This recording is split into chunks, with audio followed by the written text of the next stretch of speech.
Thanks for having us. Hello. How are you? Good, how are you? Yeah, good. Good. You look like you wouldn't want to be anywhere else. No, Oh, never. Hey? Staying in front of the police station. it's a glorious morning in Rock Vegas. Audio level testing 1 2, David Crisafulli and Dale Last. Testing 1 2 3 4 5. Well, the entire Shadow Cabinet has been here for a couple of days, and many will stay on. And we are determined to show Central Queenslanders that there is a better way. A way to ensure that we see an end to the housing crisis, to the cost of living crisis, the health crisis and the youth crime crisis. And today our Shadow Police Minister and I want to discuss the youth crime crisis, because yesterday when we spent considerable time door knocking in the local area, that issue came up time and time again. It's simply not good enough. A decision was taken 8 years ago to water down the laws, and on the back of it we've got a generation of untouchables. Young criminals who know that their rights outweigh the rights of the victim. And we will continue to put our solutions forward, including consequences for action, removing detention as a last resort and unshackling the judiciary, and above all, gold standard early intervention to turn the next generation of young crims around. We have some new figures today which are alarming.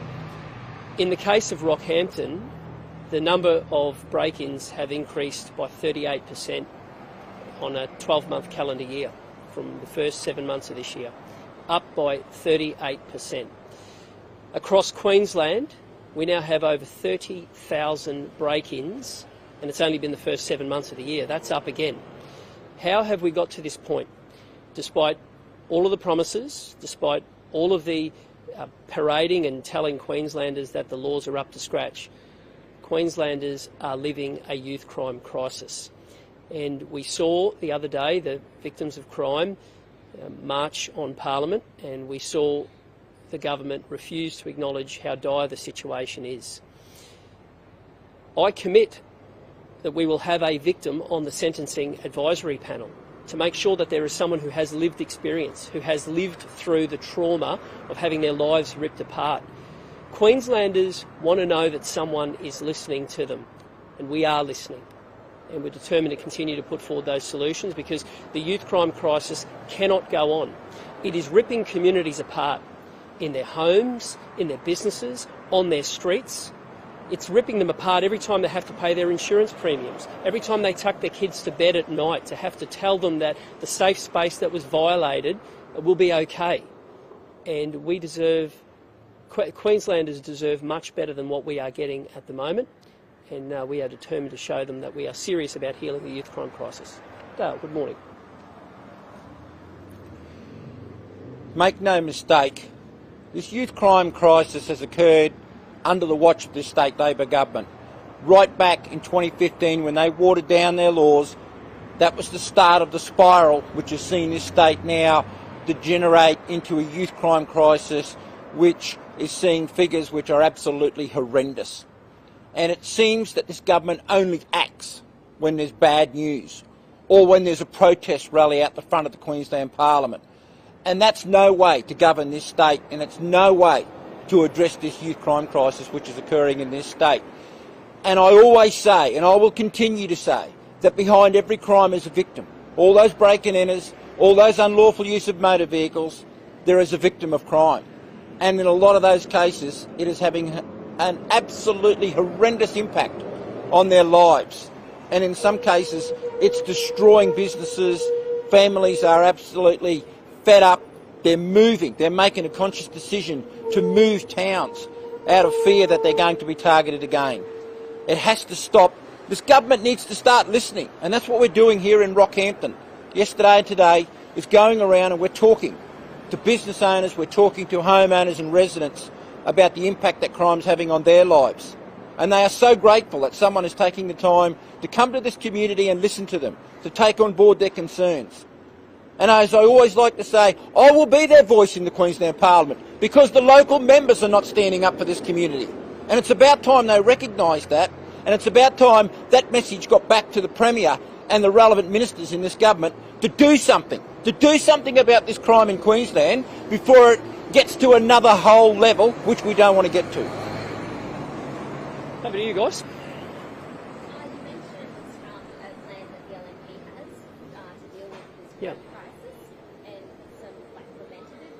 Yeah. Why is that? Well, I'm serious about that. And I want to make sure that Queenslanders know that we will rewrite the Youth Justice Act and we're going to have consequences for action, and things like detention as a last resort will be removed. But I also want Queenslanders to know that I'm keen on turning around kids as well. And I want to make sure that Queenslanders know that we will be a strong government and there will be consequences for action, but we will also do all we can to be compassionate and be able to turn kids around before a lifetime of crime. And that's the balance that needs to be found. And at the moment, the state government is failing young offenders and the community at both ends of the spectrum.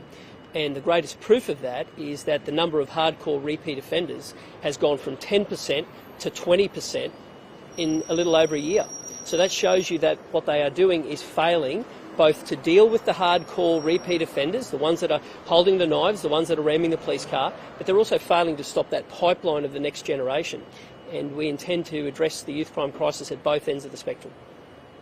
You also spoke about how residents aren't feeling safe in their communities. How are you going to ensure that this is going to change? Well, by making sure that there are consequences for actions and turning young kids around. And yesterday I spent some time with Nigel Hutton, door knocking in North Rockhampton.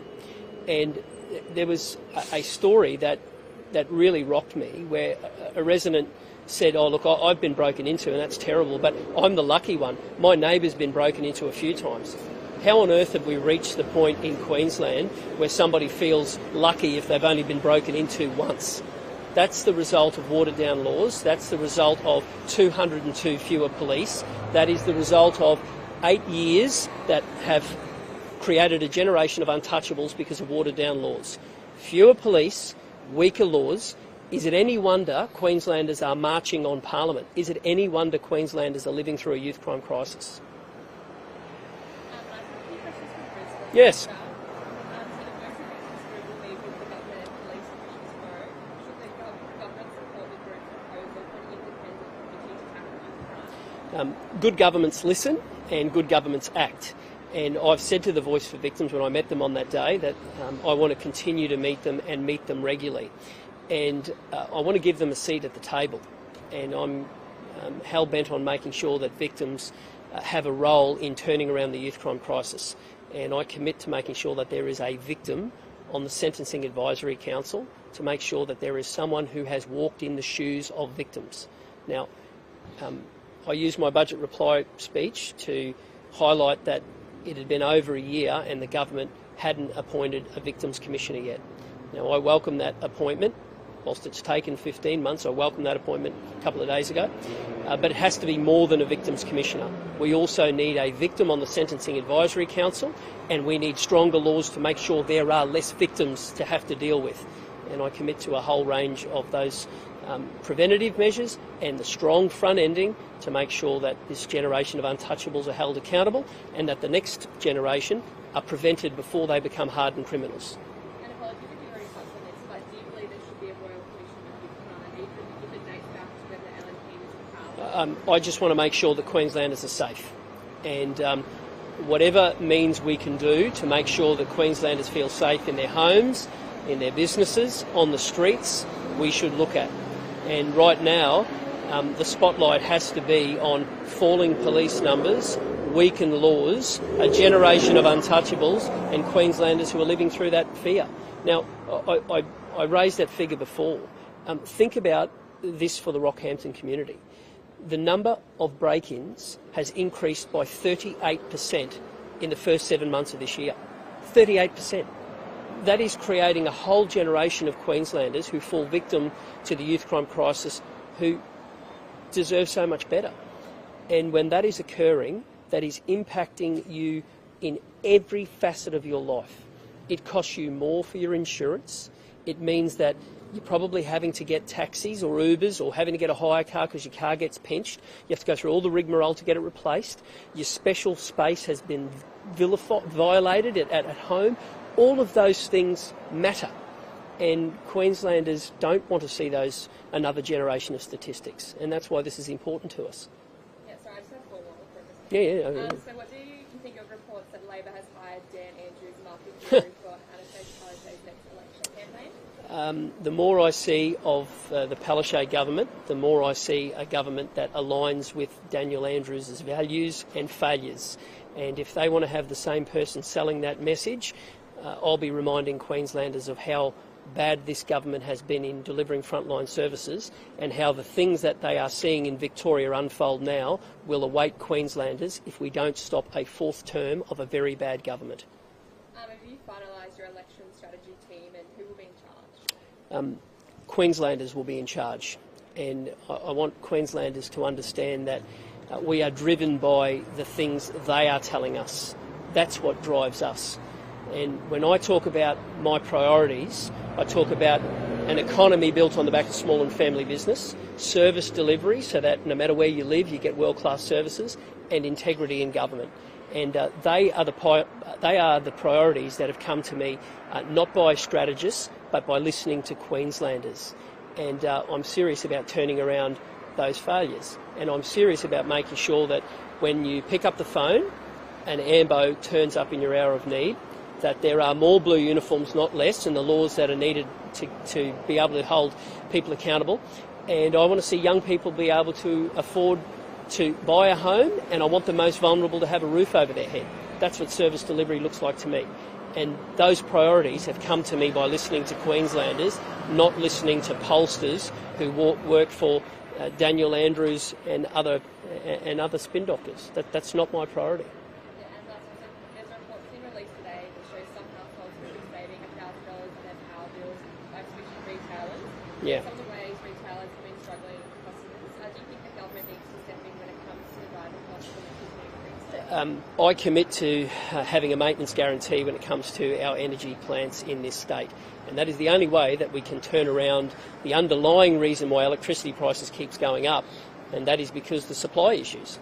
And it's been 2 years now since the two major power plants in this state went offline, and despite numerous deadlines that have been broken, they still remain offline. And that is the reason why Queensland electricity prices have gone up by more than anywhere else in the country. That is the reason why Queenslanders are struggling to pay their power bills and therefore struggling to keep a roof over their head. And I commit to making sure that there is a maintenance guarantee to get those power plants back online. And my commitment is that electricity needs to be affordable, reliable and sustainable. They are the three elements of good, affordable energy use in this state, and right now it's not happening.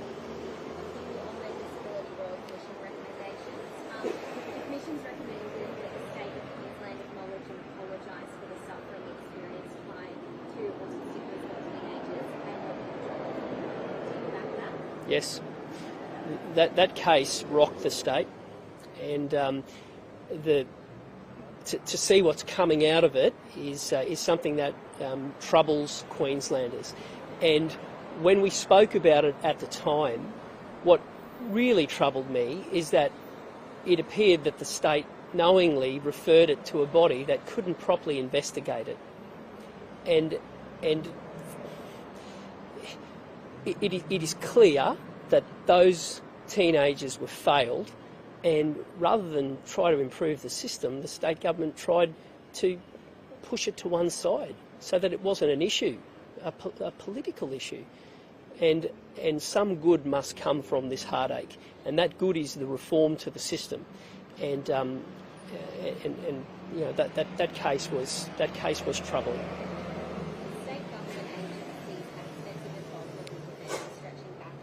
Yeah. Do you apologise for any failures or inaction under the Newman government as well? Any child who was failed deserves an apology. Any family that was let down deserves to know that their leaders commit to doing better. And it doesn't matter how far that stretches back. Those families and those kids are owed it. And I can commit to this. We have to make sure that these failings never happen again. And we have to make sure that our child safety system is properly resourced, that children don't continue to fall through the cracks, and we have to make sure that the spotlight is put on that no matter how far back that goes. We have to do better. And to know that the state's response to this was to refer it to the Queensland Family and Child Commission, a body that could not do anything about it, shows that it was more about political preservation for the government than looking after vulnerable kids, and Queenslanders are better than that. Recommendations include better training for frontline staff, giving people with disability a greater say in the development and review of child protection practices and policies, among others. Do you think these recommendations go far enough? They're very sound recommendations, and what it shows is that we need better resources. We need people who have lived experience to help shape policy, and above all, we need to be compassionate. And if you're compassionate and you're prepared to allow the failings to be shown and improvements to be made, well, that's when change will be driven. When governments are more obsessed with how things look rather than driving that real change, precious kids will continue to fall through the cracks, and we have to see an end to that. And do you think the rubbish should be compensated? Let's see where that all goes. Thank you all. Thanks very, very much. Thank you. Sorry.